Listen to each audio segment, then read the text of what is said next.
About 90 years since the first radio transmission was made, and since then radio has become so much a part of our lives that we probably don't realise how much we'd miss it if it wasn't around. But in Tasmania there's a community of 3,000 people who know exactly how much they miss it, and that's even though they've never had it. It's hard to believe that in the year that Australia's getting its own domestic satellite, the town of Rosebery on the west coast of Tasmania is still without radio.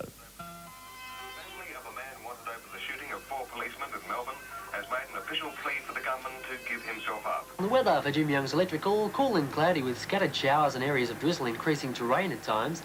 Fresh to locally strong southwest to westerly winds. For 49 years, radio station 7QT has been broadcasting out of Queenstown. And 30 miles away in Rosebery, it sounds like this.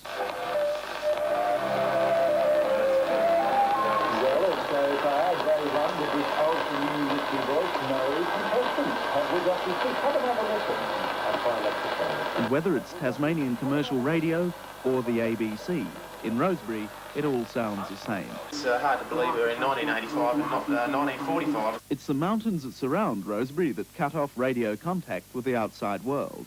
By the time a radio signal bounces around the cloud-covered peaks, it comes in sounding like one of the first broadcasts on an old Marconi wireless.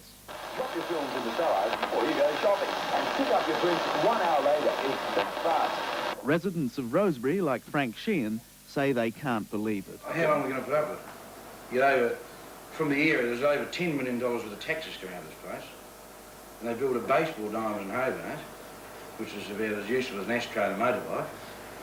And they can't put a radio reception 30 miles from Queenstown. It's stupid. They've got television from a translator on a nearby mountaintop, and they've got modern telecom technology, and Australia will soon have its own communication satellite. But Rosebery still doesn't have good old-fashioned radio.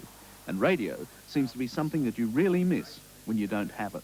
We contribute a minimum of $10 million worth of tax for a town of 3,000. We're on a main highway, and we're a major mine, a major lead mine in world standings, and we haven't got a radio. You've been making a noise about it for a long time, and you've got nowhere. Absolutely nowhere. It's just been total errant disregard from a series of state and federal governments.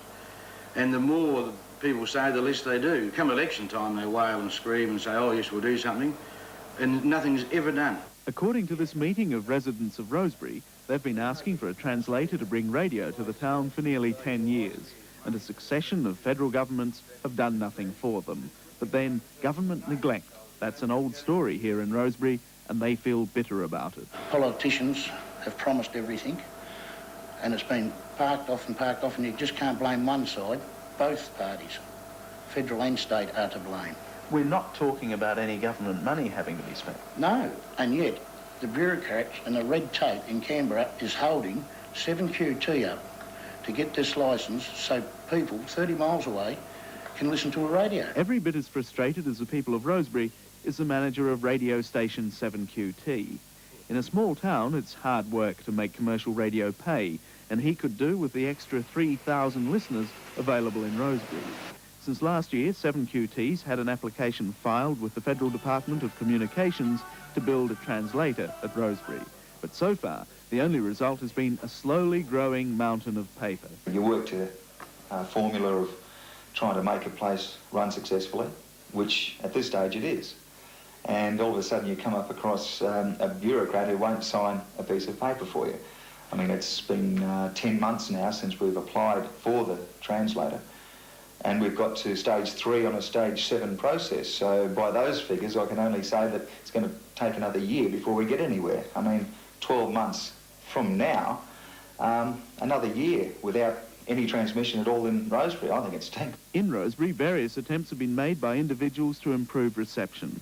But like this aerial fashioned from a bicycle wheel, none have proved very successful. And this is Rosebery's main contribution to radio technology. It's called the West Coast Aerial. It's a coil of bell wire used locally to fire explosives in the mine. Attached to the aerial input, it sometimes improves the signal. You can pick up things. There's not much there, is there? Not really, no. Now we've lost it altogether. Mining towns have their own priorities.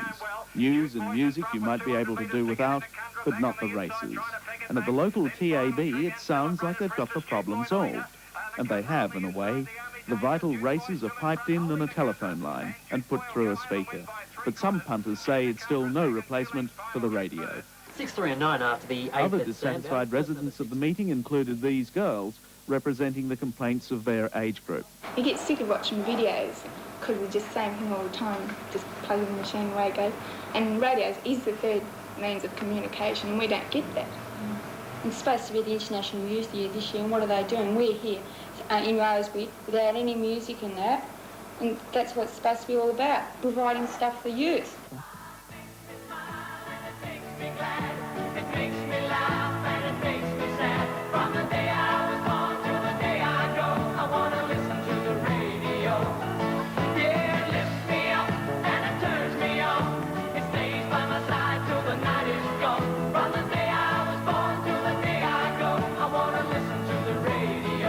Perhaps the hardest thing to understand about the government taking so much time over this problem is that the 7QT request won't cost the authorities a cent. It's the radio station who'll pay the $20,000 cost of the translator. All that manager Steve Adderman is waiting for is the go-ahead. I mean, you can't wake up to music, you can't hear a short news bulletin, you can't hear a song while you're shaving or whatever it is you do in the morning. I mean, that must be so annoying to people. I know, I'd lost without my radio. So, all these guys have to do is say, give the go-ahead, let's push it through a bit quicker. And in the meantime, as far as we can tell, Rosebery's the only town of its size in Australia that doesn't receive radio. It's a prosperous community of high wages and big spenders, but there's one line of business that'll never boom until the federal government lets it. The last word comes from the proprietor of the town's electrical appliance store. Trying to sell radios to people in Rosebery is a bit like selling fridges to Eskimos.